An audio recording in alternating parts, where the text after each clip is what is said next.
many times have you ever said to your mum or your dad, or maybe to a brother or a sister, "That's not fair"? I bet you said those words quite a few times. I know I used to do that when I was a little girl.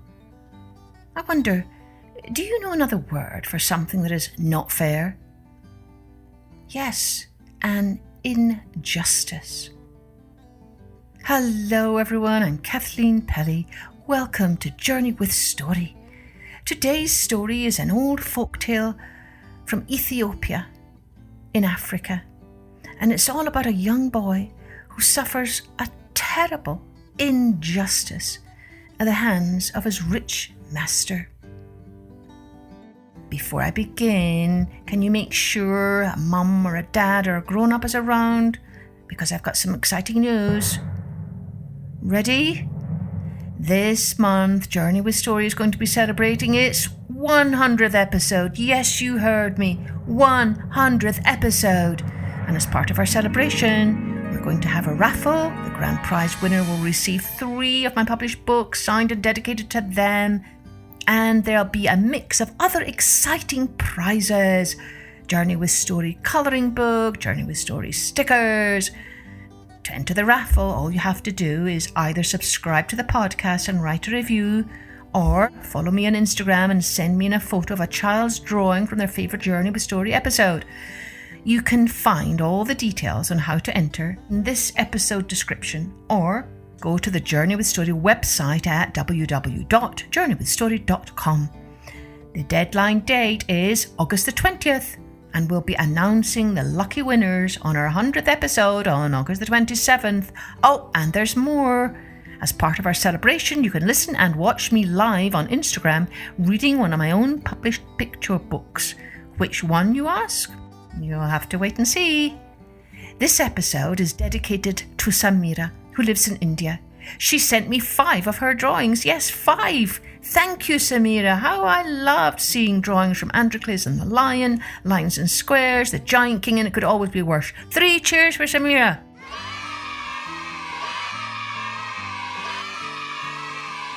Now, let's take a journey with Fire on the Mountain. People say that in the old days in the city of Addis Ababa, there was a young man by the name of Arha. He had come as a boy from the country of Gurage, and in the city he became the servant of a rich merchant, Haptom Hassai. Haptom Hassai was so rich that he owned everything that money could buy, and often he was very bored because he had tired of everything he knew, and there was nothing new for him to do. One cold night, when the damp wind was blowing across the plateau, Haptom called to Ara to bring wood for the fire. When Ara was finished, Haptom began to talk. "How much cold can a man stand?" he said, speaking at first to himself. "I wonder if it would be possible for a man to stand on the highest peak, Mount Sul-Alta, where the coldest winds blow, through an entire night without blankets or clothing and yet not die?" "I don't know," Arha said, "but wouldn't it be a foolish thing?" "Perhaps if he had nothing to gain by it, it would be a foolish thing to spend the night that way," Haptom said. "But I would be willing to bet that a man couldn't do it." "I am sure a courageous man could stand naked on Mount Sul-Alta throughout an entire night and not die of it," Arha said. "But as for me, it isn't my affair, since I've nothing to bet." "Well, I'll tell you what," Haptom said. "Since you are so sure it can be done, I'll make a bet with you anyway. If you can stand among the rocks on Mount Sul-Alta for an entire night without food or water or clothing or blankets or fire and not die of it, then I will give you 10 acres of good farmland for your own, with a house and cattle." Arha could hardly believe what he had heard. "Do you really mean this?" he asked. "I am a man of my word," Haptom replied. "Then tomorrow night I will do it," Arha said, "and afterwards, for all the years to come, I shall farm my own soil." But he was very worried because the wind swept bitterly across that peak. So in the morning, Arha went to a wise old man from the Gurage tribe and told him of the bet he had made. The old man listened quietly and thoughtfully, and when Arha had finished, he said, "I will help you.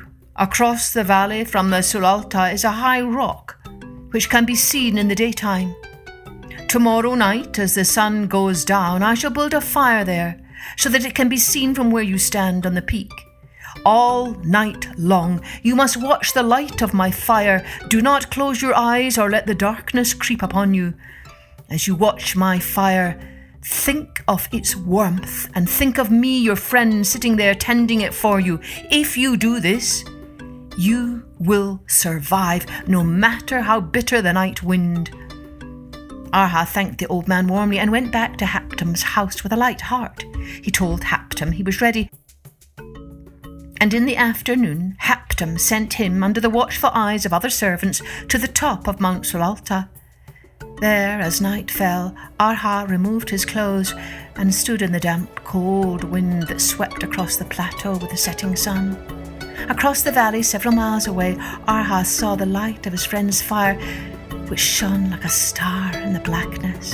The wind turned colder and seemed to pass through his flesh and chill his bones. The rock on which he stood felt like ice. Each hour the cold numbed him more, until he thought he would never be warm again. But he kept his eyes upon the twinkling light across the valley, and he remembered that his old friend sat there, tending a fire for him. Sometimes wisps of fog blotted out the light, and then he strained to see until the fog passed. He sneezed and coughed and shivered and began to feel ill, yet all night through he stood there, and only when the dawn came did he put on his clothes and go down the mountain back to Addis Ababa. Haptum was very surprised to see Arha, and he questioned his servants thoroughly. "Did he stay all night without food or drink or blankets or clothing?" "Yes," his servants said, "he did all of these things." "Well, you are a strong fellow," Haptum said to Arha. "How did you manage to do it?"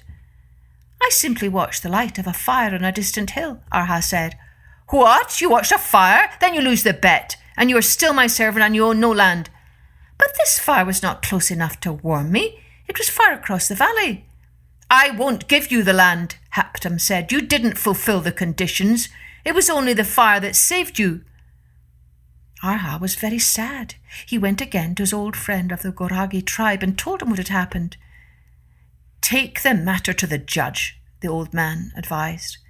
Arha went to the judge and complained, and the judge sent for Haptum.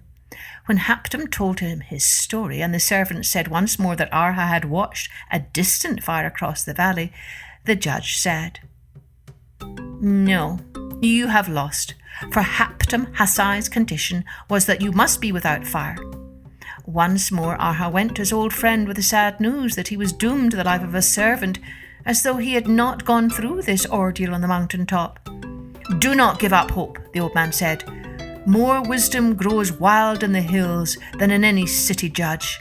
He got up from where he sat and went to find a man named Hailu, in whose house he had been a servant when he was young. He explained to the good man about the bet between Haptum and Arha and asked if something couldn't be done. "Do not worry about it," Hailu said after thinking for a while. "I will take care of it." Some days later, Hailu sent invitations to many people in the city to come to a feast at his house. Haptum was among them, and so was the judge who had ruled that Arha had lost the bet. When the day of the feast arrived, the guests came riding on mules with fine trappings, their servants strung out behind them on foot. Haptum came with 20 servants, one of whom held a silk umbrella over his head to shade him from the sun, and 4 drummers played music that signified the great Haptum was there. The guests sat on soft rugs laid out for them and talked. From the kitchen came the odours of wonderful things to eat.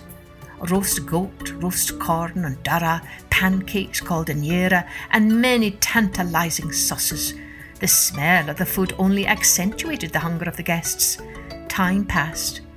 The food should have been served, but they did not see it, only smelled vapours that drifted from the kitchen. The evening came and still no food was served. The guests began to whisper among themselves. It was very curious that the Honourable Hailu had not had the food brought out. Still the smells came from the kitchen. At last one of the guests spoke out for all the others. Hailu, why do you do this to us? Why do you invite us to a feast and then serve us nothing? Why, can't you smell the food? Hailu asked with surprise. Indeed we can, but smelling is not eating. There is no nourishment in it. And is there warmth in a fire so distant it can hardly be seen? Hailu asked. If Arha was warmed by the fire he watched while standing on Mount Solalta, then you have been fed by the smells coming from my kitchen. The people agreed with him. The judge now saw his mistake, and Haptam was shamed. He thanked Hailu for his advice and announced that Arha was then and there the owner of the land, the house, and the cattle. Then Hailu ordered the food brought in, and the feast began.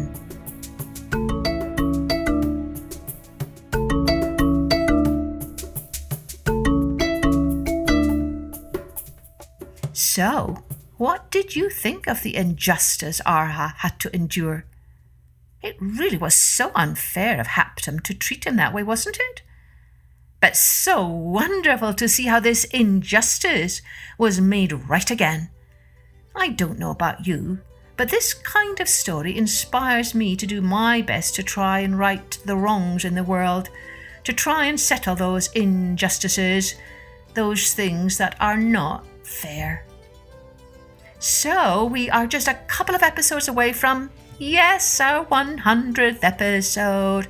And remember, we're planning some fun surprises. Be sure and stay tuned to find out what they are.